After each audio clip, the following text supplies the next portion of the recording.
साधूंना संरक्षण, दुर्जनांचे निर्दालन व धर्म संस्थापनेसाठी सद्धर्माचे आचरण हे दत्तावताराचे प्रमुख वैशिष्ट्य होय. इतर अवतारांप्रमाणेच हेतू सफल होताच निजधामास जाणारा हा अवतार नसून तो जगाच्या अंतापर्यंत असाच चालू राहणारा आहे. ब्रह्मदेवाचा पुत्र अत्री यांच्या कठोर तपश्चर्येचे फळ म्हणून दत्तांचा अवतार झाला. या अवतारात ब्रह्मा, विष्णू व महेश या तीन प्रमुख देवांचे व त्यांच्या परंपरांचे ऐक्य आहे. सृष्टीची उत्पत्ती, स्थिती व लय यासाठी प्रसिद्ध असलेल्या या तीन देवतांचे एकरूपत्व म्हणजेच हा दत्तप्रभूंचा अवतार होय.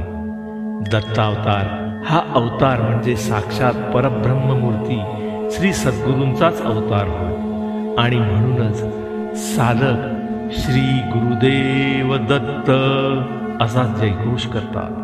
श्री दत्त हे केवळ गुरुदेव नसून ते अवधूत चिंतन श्री गुरुदेव दत्त या स्वरूपात आहेत.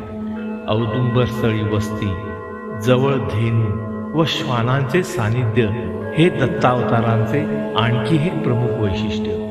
त्रिमुखी किंवा एकमुखी दत्तात्रयांच्या मूर्तीप्रमाणेच दत्त पादुकांचीही पूजा अर्चा अनेक दत्तस्थानावर केली जाते. गुरुवार हा दत्तांचा वार.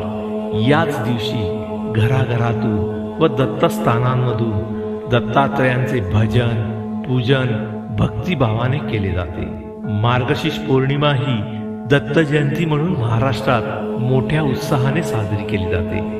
श्री दत्तात्रय हे शरणागत वत्सल व भक्तांवर अनुकंपा व दया करणारे आहेत आणि म्हणूनच नुसत्या स्मरणानेच ते भक्तांची आर्त हाक ऐकून धावून येतात. भूत, प्रेत, पिशाचे दत्तात्रयांच्या वाऱ्यालाही उभे राहत नाहीत. जोपर्यंत जगामध्ये मानव हा तापत्रयाने त्रस्त व पीडित असा राहील तोपर्यंत दत्तात्रय अज्ञानांधकारात त्या सदैव मार्गदर्शन करीतच राहतील. अवधूत चिंतन श्री गुरुदेव दत्त.